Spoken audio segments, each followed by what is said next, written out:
Hi guys, welcome back to my channel. Today I'm going to show you how to add shake to reveal in Instagram story. All you have to do right now is open your Instagram and create your own story like this. And after that you can tap on stickers at the top of your screen and create frames. This is the frames feature. You can tap it.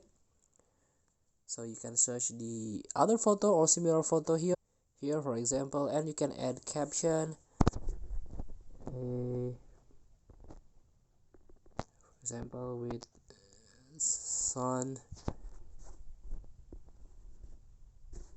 and done, so people can shake this photo to reveal it, so the other people will shake the phone to reveal, to unlock, to see this photo with a polaroid effect or frame effect here.